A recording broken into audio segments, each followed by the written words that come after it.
Hello বন্ধুরা, তোমরা সবাই কেমন আছো? শরীরটা ভীষণ খারাপ, মানে ধারণার বাইরে। এত শরীর খারাপ, জানি না কেন, যে শরীরটা প্রচণ্ড দুর্বল লাগছে। তো এই দেখো আমার সোনা মাম্মার ভিডিওগুলো আমি তোমাদের সাথে শেয়ার করছি। এটা অনেক দিনের ভিডিও, অনেক অনেক অনেক অনেক অনেক অনেক দিনের ভিডিও। তো সোনা মাম্মাকে দেখাচ্ছি, দেখো কত সুন্দর গুটি গুটি পায়ে হাঁটছে। কতদিন দেখো, কথাও বলতে পারছি না, এত পরিমাণে কাশি হচ্ছে। কতদিন আমার মাম্মাকে দেখিনি, অনেক দিন হয়ে গেছে, দেখা হয়নি। এ দেখো, বাচ্চাদের এই গুটি গুটি পায়ে হাঁটাটা না ভীষণ ভালো লাগে। বাচ্চারা যদি এরকম গুটি গুটি পায়ে হাঁটে, খেলাধুলা করে, খুব ভালো লাগে। আর হ্যাঁ, তোমরা সবাই আমার পায়ের খোঁজ নিতে চাইছিলে। এ দেখো, আমার এই পাগুলো দেখলে মনে হয় যে এরকম স্বাভাবিক জীবনযাপনে কবে আমি ফিরতে পারবো। পাগুলো দেখে আমার মনে হয় তো আগের থেকে মানে 50% একটু ভালো আছি। জানি না কবে কি ভালো মন্দর ব্যাপার।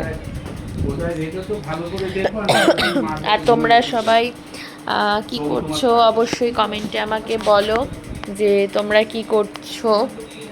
আর এখন এই দেখো, এই যে গুলগুলি, ওকে তো আমি আদর করে গুলগুলি ডাকি, তোমরা সবাই কম বেশি জানো। যারা আমার ব্লগ দেখো আর আমার গলার ভয়েসটা শুনে তোমরা যারা আমার সাথে মানে রেগুলার অ্যাক্টিভ থাকো, তারা জানো যে আমি মানে খুবই অসুস্থ।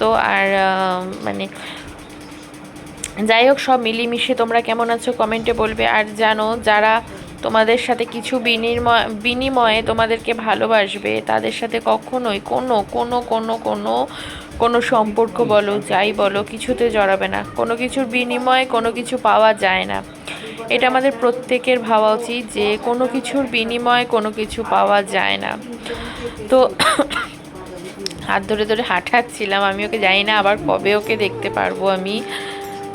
কারণ প্রচুর মিস করি আমি, বাচ্চা খুব ভালোবাসি, তো প্রচুর মিস করি। আর এখন যেহেতু আমি আউট অফ স্টেশন আছি, আউট অফ স্টেট আছি, দেখো কোলে ওঠার জন্য কাঁদুকাদু করছে। আবার এই দেখো আমি চশমা পরে দেবেন।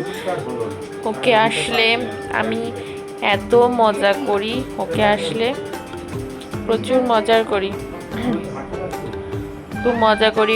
ও আসলে তোমার মানে এটা পরি, মানে চশমা পরাই, তারপরে টুপি পরাই, এগুলো ওকে করাই। খুব খুব মানে মজা করে, ওকে দেখে দেখে হেবি মজা করে। দেখো টুপি পরিয়েছি, টুপি পরিয়ে দিয়েছি। আর আর হ্যাঁ, যদি দেখো কোনো মানুষ তোমাদের সাথে স্বার্থে কথা বলে, তাহলে সেই মানুষের সাথে কখনই কোনো রকম কমিটমেন্টে যাবে না, কোনো রকম যোগাযোগ করবে না। কারণ জানো তো, একদিন শেষে সেই মানুষগুলো যে কিভাবে দূরে চলে যাবে, মানে ধারণার বাইরে। মানে স্বার্থের জন্য মিশবে তোমার সাথে, স্বার্থে কথা বলবে, স্বার্থে সব কিছু করবে। মানে স্বার্থের দুনিয়াতে মানুষ মানে খুব স্বার্থের দুনিয়াতে মানুষ, যেই মানুষ তোমাকে স্বার্থ ছাড়া ভালোবাসবে, সেইটা মানে ধারণার বাইরে। স্বার্থের